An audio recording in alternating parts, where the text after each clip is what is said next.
नमस्कार व्यूअर्स, मैं चित्रा अवस्थी। तो हमारा स्वतंत्रता दिवस 15 अगस्त नज़दीक आ गया, तो मैंने सोचा कि इस पर बात कर लें कि हमारा जो देश स्वतंत्र हुआ उस समय क्या घटनाएं हुआ और ये कैसे बना। तो ये है कि कल्चरल रिलीजियस एंटिटी के रूप में तो हम लोग हजारों सालों से हैं, भारत है और बहुत बड़े भूभाग में फैला हुआ है। लेकिन हकीकत ये है कि आज जो एक पॉलिटिकल बॉडी की तरह हम हैं, ये 15 अगस्त 1947 को ही हुआ था, जब हमारे भारतवर्ष की दो भुजाएं पूर्वी बंगाल और पश्चिमी पंजाब काटकर अलग कर दिए गए थे। देश का बंटवारा हुआ था धार्मिक आधार पर। तो ऐसा है कि पहले जब अंग्रेज यहाँ आए तो छोटे छोटे बहुत सारे राज्य थे और उन सबको उन्होंने धीरे धीरे अपने कंट्रोल किया था। और जब आज़ादी हुई तो उन्होंने इस पूरे भाग को आज़ादी दे दी और मोटा मोटा एक जनसंख्या का हिसाब से बंटवारा कर दिया पाकिस्तान भारत का। और जो उस समय रियासतें थी छोटी छोटी, मतलब बहुत सी रियासतें तो खत्म हो चुकी थी, जो छोटी कुछ रियासतें बची थी, करीब 562 रियासतें थी, उनको उन्होंने कहा कि आपको एक सेल्फ डिसीजन का अधिकार है, आप अपना चुनाव खुद कर लीजिए कि आप कहाँ जाना चाहते हैं। तो भारत में जो ये 562 रियासतें थी, उनमें से ज्यादातर ने तो एक्सेशन लेटर पे साइन कर दिए, भारतीय गणराज्य में सम्मिलित होने के लिए जो पत्र था उस पर साइन कर दिए। लेकिन कुछ ऐसी थी जिन्होंने ऐसा नहीं किया, जिनमें से एक जूनागढ़ की रियासत थी। अगर हम लोग माने तो ये वही रियासतें थी जिन्होंने ऐसा नहीं किया था, साइन नहीं किए थे। ज्यादातर जो मुस्लिम थे, कुछ तो छोटे मोटे नवाब थे, वो भाग गए थे। जूनागढ़ और हैदराबाद वाले अपने आप को समझते थे कि हम कुछ कर सकते हैं और हम यहीं रहेंगे, क्योंकि पाकिस्तान बना है धर्म के आधार पर, तो हमको पाकिस्तान का ही हिस्सा होना चाहिए। तो महीना खत्म होते नहवाते उन्होंने जूनागढ़ के नवाब साहब ने लिख कर दे दिया कि मैं रहना चाहता हूँ पाकिस्तान के साथ, हमारा जो राज्य है, जो भी उनका छोटा मोटा स्टेट था, बोला ये रहेगा पाकिस्तान के साथ। अच्छा, हमारे यहाँ जो थे लोग, उनको ये तो समझ नहीं थी या वो चीज़ों को सीरियस नहीं लेते थे, जो भी था। तो हमारे जो उस समय मिस्टर मेनन थे, वीपी मेनन थे, जो शायद हाई कमिश्नर थे वहाँ पर, उन्होंने यहाँ पाकिस्तान के हाई कमिश्नर को एक लेटर लिखा और कहा भाई जूनागढ़ वाला ऐसा चाहता है, आप क्या चाहते हैं। वो लेटर लेके वो माउंटबेटन के पास पहुंचे। पाकिस्तान तो मतलब नेचुरली तैयार हो जाएगा, लेकिन फिर पटेल जैसे लोग उसके लिए राजी नहीं हुए। तो माउंटबेटन बोले ऐसा करते हैं, वो जाना चाहता है, आप नहीं छोड़ना चाहते हैं, तो हम लोग चलते हैं यूएन में चल के बात करते हैं। मतलब नेचुरली पटेल इसलिए राजी हुए कि देश के बीच में इतनी गहराई में जाके एक पाकिस्तान का हिस्सा हो तो वो बहुत मुश्किल हो जाता सरवाइव करना, भारत के लिए भी और पाकिस्तान के लिए, उस हिस्से के लिए तो होता ही। तो उन्होंने कहा हम यूएन चलते हैं। अब यूएन उन दिनों नया नया बना था, नई नई संस्था थी। तो पटेल ने कहा कि देखिए हमारे भूभाग के अंदर की चीज़ है, इसको हम निपटेंगे और हम किसी इंटरनेशनल पंचायत में इसको लेकर नहीं जा रहे हैं। लेकिन अभी खेल यहीं ख़त्म नहीं हुआ था।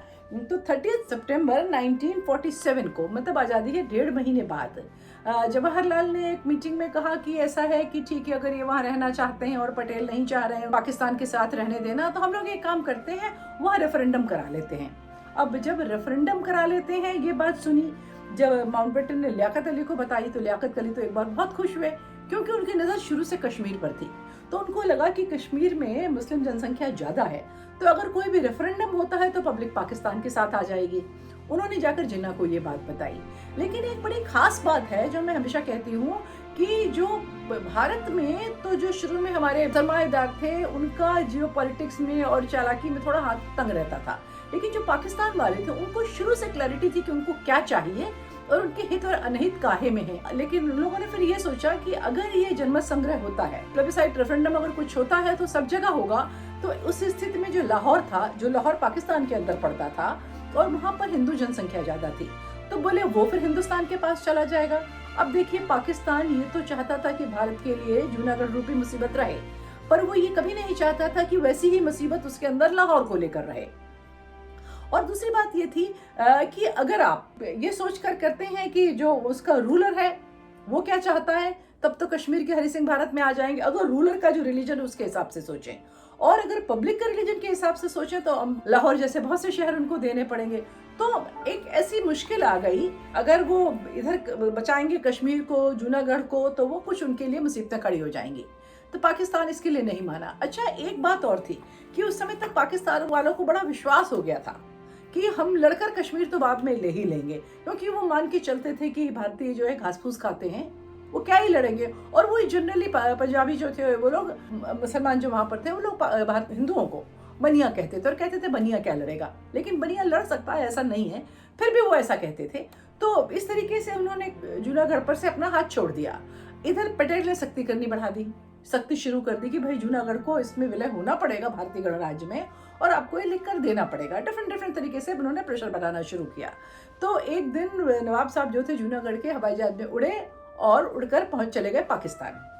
अब इन लोगों का प्लान था ये पाकिस्तान चले जाएंगे और उसके बाद फिर यहाँ पर जो उनकी सभी जगह उनकी कुछ सेना टाइप की थी, आकार जैसे लोग जो थे, वो यहाँ पर इतनी मारकाट मचाएंगे और इतना मारेंगे, दंगे हो जाएंगे और फिर भारतीय सेना उतरेगी और फिर यूएन इंटरफेरेंस करेगा और इस तरीके से हम कहेंगे भाई जूनागढ़ में तो कोई रहना ही नहीं चाहता भारत के साथ। उनके जाने के बाद यहाँ झगड़ा शुरू भी हुआ, लेकिन वहाँ जो की सिविक बॉडी थी, भारत सरकार से अनुरोध किया और भारत सरकार ने अपनी सेना वहाँ उतार दी। इस तरीके से वो झंझट खत्म हुआ और किसी तरह से जूनागढ़ हमारे अंदर रह गया। आप सोचिए अगर जूनागढ़ पाकिस्तान को चला जाता, अगर वहाँ रेफरेंडम की बात होती, अगर वहाँ यूएन जाना पड़ता, तो यूएन जाके जैसे कश्मीर में क्या सबसे बड़ी गलती हुई कि वो हमारी सरकार उसको लेके यूएन चली गई। आज तक वहाँ के झगड़े नहीं खत्म होते हैं और हर बात पे इंटरनेशनल कम्युनिटी बोलने लगती है। क्या अगर जूनागढ़ भी उसी तरह की एक सेंसिटिव जगह बन जाती तो हमारी कितनी मुसीबत होती। इसके लिए हमको धन्यवाद देना चाहिए हमारे गृह मंत्री तब के सरदार पटेल को, जिन्होंने सारे झगड़े निपटाए और जैसा भारत गणराज्य और देश के रूप में आज है वैसा स्वरूप प्रस्तुत किया।